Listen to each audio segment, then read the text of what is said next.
Hello S Chakravarthi గారు, welcome to social post. Hi Nihal. Yes sir, ఇప్పుడు ఈ వార్ టెన్షన్స్ కానీ మార్కెట్ పడిపోవడం కానీ ఇంత డౌన్ఫాల్ చూస్తున్నాం, ఇన్ఫ్లేషన్ అనేది మళ్ళీ పెరుగుతుంది. సో ఇలాంటి సిచ్యువేషన్స్లో ఏ సెక్టార్స్ పైన ఎక్కువ ఇంపాక్ట్ పడుతుంది? అండ్ నెక్స్ట్ ఏంటంటే ఇప్పుడు ప్రొడక్ట్స్, ఏ ప్రోడక్ట్ మన ఇండియాలో కాస్ట్ అనేది మళ్ళీ పెరగబోతుంది? నిహాల్ గారు, మొట్టమొదట వార్ అనేటువంటిది ప్రతి సెక్టార్ మీద అంతో ఇంత ఎఫెక్ట్ ఉంటుంది, నో డౌట్. ప్రతి సెక్టార్ మీద ఉంటుంది. అదేవిధంగా ప్రతి ప్రోడక్ట్ మీద అంతో ఇంత ఉంటుంది, దీని ఎఫెక్ట్ ఉంటుంది, కొంత ఉంటుంది, దాంట్లో డౌటే లేదు. అయితే కొన్ని సెక్టార్స్ మీద, కొన్ని ప్రోడక్ట్స్ మీద చాలా హెవీగా ఉంటుంది దాని ఎఫెక్ట్, కొన్నిటి మీద తక్కువగా ఉంటుంది. మీకు వచ్చేసరికి ఈ వార్ ఎఫెక్ట్ వల్ల మొట్టమొదటి ఎఫెక్ట్ ఏదంటే పెట్రోల్ ధర, డీజిల్ ధర, గ్యాస్ ధర, fertilisers, paints, try to understand, ఇలాంటివి మీకు బాగా పెరగడానికి అవకాశం. ఇప్పుడు పెట్రోల్ ఉంది, పెరగకుండా ఎట్లుంటుంది వరల్డ్ వైడ్గా? డీజిల్ ధర పెరగకుండా ఎట్లుంటుంది? ఎల్పిజి పెరగకుండా ఎట్లుంటుంది? గ్యాస్ ధర పెరగకుండా ఎట్లా ఉంటుంది? మీకు ఫెర్టిలైజర్స్ మొత్తం బేభత్సంగా పెరుగుతాయి. తర్వాత ట్రాన్స్పోర్టేషన్ బేస్ చేసుకుని, లాజిస్టిక్స్ ట్రాన్స్పోర్టేషన్ బేస్ చేసుకునేటువంటివన్నీ పెరుగుతాయి.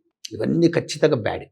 బాగా ఇంట్లో ఈ సెక్టార్లో ఉన్న వాళ్ళు కొంత దూరంగా ఉండటమే బెటర్, రైట్. తర్వాత ఫుడ్ ప్రోడక్ట్స్, మీకు ఎడిబుల్ ఆయిల్స్, తర్వాత పప్పు ధాన్యాలు మేము ఇంపోర్ట్ చేసుకుంటాం. పప్పు ధాన్యాలు మనం ఇంపోర్ట్ చేసుకుంటాం, పప్పు ధాన్యాలు పెరుగుతాయి, ధరలు పెరుగుతాయి. ఎడిబుల్ ఆయిల్స్, పామాయిల్ ఉంది, మనం ఇవాటికి ఇంపోర్ట్ చేసుకుంటాం, దాని ధర పెరుగుతుంది.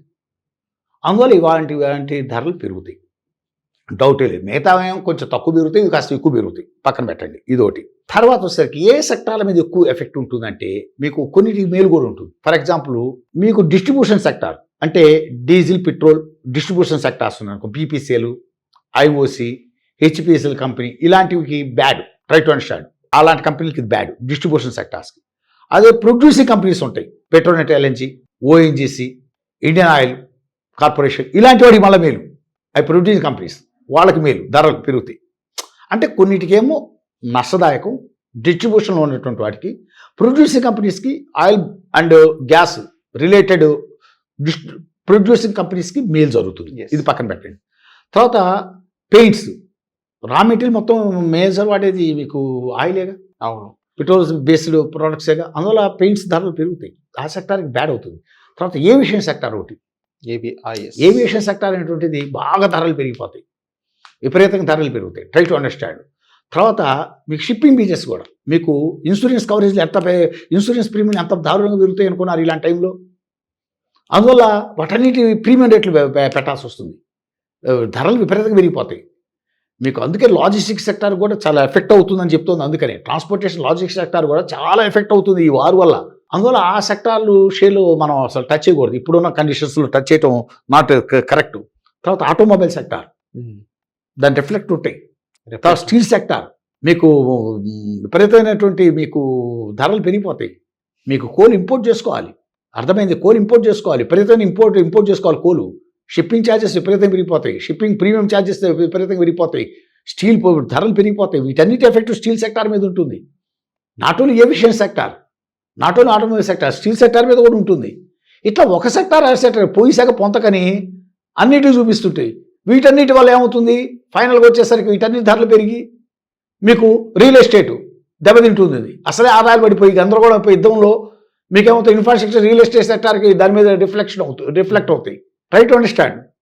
అన్ఎంప్లాయ్మెంట్ క్రియేట్ అవుతుంటుంది, ఇన్ఫ్లేషన్ పెరిగిపోతుంటుంది, బ్యాంక్ రేట్లు తగ్గించడం కుదరదు, దానివల్ల బ్యాంకింగ్ సెక్టార్ మీద ఉంటుంది దాని ఎఫెక్ట్. ఇదేమవుతుందంటే అండి, ఒక దాని యొక్క రిఫ్లెక్షన్స్ అన్నిటి మీద ఉంటుంటాయి ఎకానమీలో. ఇది వాడిల్లే కదా తగలబడింది కదా, నా ఇల్లు బాగానే ఉంది కదా అనుకోబాకండి. నీకు ఒక ఇల్లు తగలబడితే దాని పక్కన ఉన్న ఇంటికి ఇంకో రిఫ్లెక్షన్స్ దానికి కూడా ఉంటాయి, ఎంతో ఇంత ఎఫెక్ట్ ఉంటుంది. మిడిల్ ఈస్ట్ అనేటువంటిది ఏంటంటే, మనం ఎక్కడ జనం పొరపాటు పడ్డారంటే, రష్యా ఉక్రెయిన్ వార్ వస్తే అది రష్యా ఉక్రెయిన్ సంబంధించిన వార్ అయింది, దాని ఎఫెక్ట్ వరల్డ్ మీద చూపించాల, ట్రై టు అండర్స్టాండ్. అవును, వెల్జులా ప్రెసిడెంట్ని, వైఫ్ని, ముదురుని అండ్ హిజ్ వైఫ్ని సీజ్ చేసేసి తీసుకెళ్తే దాని రిఫ్లెక్షన్స్ అంతవరకే ఉన్నాయి. అలానే ట్రంప్ ఏమనుకున్నాడంటే, జస్ట్ ఏముంది ఒక వరుసలో మనం రేపేసేస్తాం కొమైనీని, అర్థమైందా, ఆటోమేటిక్గా గవర్నమెంట్ చేంజ్ చేసేసి 2 daysలో వార్ క్లోజ్ అవుతుంది అని ఒక అహంకారపూరితంగా వచ్చాడు. అదేది మొత్తం మిడిల్ ఈస్ట్ చుట్టేసింది. ఇరాన్ ఏం చేసింది, నేను కాదు పోతూ అందరినీ తీసుకెళ్తా, నీకు అర్థమైందా, మొత్తం ప్రపంచానికి తెలిసి వచ్చింది అసలు స్ట్రైట్ ఆఫ్ హార్మూజ్ ఏంది, దాని యొక్క ఇంపార్టెన్స్ ఏంటి, క్రూడ్ ఆయిల్ ఏంది, అసలు మిడిల్ ఈస్ట్ మండిపోతే అసలు పరిస్థితులు ఎట్లా ఉంటాయి, ప్రపంచానికి ఒక గుణపాఠం ఇది. వాస్తవం చెప్పాలంటే ఇది ఒక పెద్ద గుణపాఠం. తర్వాత not only to Iran, world middle ఈస్ట్లో ఉన్నటువంటి అరబ్ కంట్రీస్ కూడా తీసుకొచ్చి అమెరికా బేస్ని మనం అక్కడ తగలబెట్టుకుంటే రేపు పొద్దున ఏంది పరిస్థితి. ఇవాళ యునైటెడ్ అరబ్ ఎమిరేట్స్ ఉంది, దాని బ్రాండ్ వాల్యూ పోయిందిగా, పోయింది, మొత్తం పోయింది. Try to understand. Arab countries brand, Kuwait brand value పోయిందిగా, బహ్రెయిన్ ఏంటి ఏమైపోయింది. రేపు పొద్దున పెట్టుబడులు పెట్టేవాళ్ళు ఆలోచనలో పడతారుగా, దుబాయ్లో పెట్టుబడి పెట్టేవాళ్ళు ఆలోచిస్తారు, సౌదీలో పెట్టుబడి పెట్టేవాళ్ళు ఆలోచిస్తారుగా, అలా అమెరికన్ బేస్లో అక్కడ ఉంచుకోవడం మనకి ఎంత ప్రమాదం ఆలోచనలు కూడా వస్తారుగా. Try to understand. అమెరికాలో కూడా ఆలోచన చేయాలి. ఎవడి మీద పడితే వాళ్ళ మీద ఏదో ఈ రాజకీయాలు అనేటువంటివి ప్రపంచాన్ని ఇవాళ ట్రంప్ని హేట్ చేసే పరిస్థితి వచ్చేసింది. అమెరికాలో చాలా హేట్ స్టార్ట్ అయింది. Americans are hated Trump, no doubt. చేదరించుకుంటున్నారు, అచ్చతులు చెప్పండి, చేదరించుకుంటున్నారు. చాలా అసహ్యకరం, ఇంత అసహ్యకరమైన వ్యక్తినే మనం ప్రెసిడెంట్గా ఎన్నుకుందనే ఫీలింగ్ వాళ్ళకు జనరేట్ అవుతుంది ఇప్పుడిప్పుడు అమెరికన్స్లో. Try to understand. అందువల్ల ఇలాంటి పరిస్థితుల్లో అందుకే నేను మొదటి నుంచి చెప్తోంది అదే, స్టాక్స్ కొంచెం దూరంగా ఉండండి. ఇవి ఎటు దారి తీస్తాయో తెలియదు, ఏ వైపు దారి తీస్తే ఎవడో అంచనా వేయగలం. తర్వాత ఇజ్రాయెల్ నెతన్యాహు పోయాడని ఒక టాక్ ఉంది, అది ఎంతవరకు మనం చెప్పలేము. రూమర్స్, స్పెక్యులేషన్స్ వచ్చేస్తున్నాయి. నెతన్యాహు లేడు, వెళ్ళిపోయాడని, కొమైనీ కోమాలో ఉన్నాడని, ఏవో రకరకాల స్పెక్యులేషన్స్ వచ్చేస్తున్నాయి. ఇంకా ఎలాంటి స్పెక్యులేషన్స్ వస్తాయో, ఎలాంటి వార్తలు వినాల్సి వస్తుందో, ఈ వారం ఎన్ని రోజులు కంటిన్యూ అవుతుందో మనం ఎలా అంచనా వేయగలం. అందువల్ల మై పర్సనల్ ఫీలింగ్ ఏంటంటే, మై స్ట్రాంగ్ ఒపీనియన్ ఏంటంటే, స్టాక్ మార్కెట్లో ఉండేటువంటి వాళ్ళు కొంచెం వేచి చూసే దారంలో ఉండండి వారు క్లోజ్ అయ్యే వరకు. అంతేగాని ఇది ఖచ్చితమైన సమయం, తగ్గేటప్పుడే కొనాలి. ఒక్కటే చెప్తున్నానండి, డౌన్ ట్రెండ్ స్టార్ట్ అయినప్పుడు ఇది డౌన్ ఇక్కడ ఆగుతుందని ఎవ్వడు చెప్పలేడు. అప్ ట్రెండ్ స్టార్ట్ అయినప్పుడు ఇది ఇక్కడ ఆగుతుందని ఎవ్వడు అంత తొందరగా అంచనా వేసి చెప్పలేడు. అప్ ట్రెండ్లు అయినా యూ కాంట్ ఇమాజిన్ వెళ్ళిపోతుంటాయి, డౌన్ ట్రెండ్ అయినా యూ కాంట్ ఎక్స్పెక్ట్ అలా కిందకి వెళ్ళిపోతూనే ఉంటాయి. అందువల్ల ఎవరు మార్కెట్లో సేఫ్ జోన్లో ఉంటారంటే వేచి చూసే దూరంలో ఉండే వాళ్ళే సేఫ్ జోన్లో ఉంటారు. అందువల్ల మంచిగా పరిసరాలను చక్కబడ్డ తర్వాత ₹2 ఎక్కువ పెట్టి కొనుక్కుందాం. కొనాలు కొన వస్తూ ₹2 ఎక్కువ పెట్టి కొనుక్కుందాం.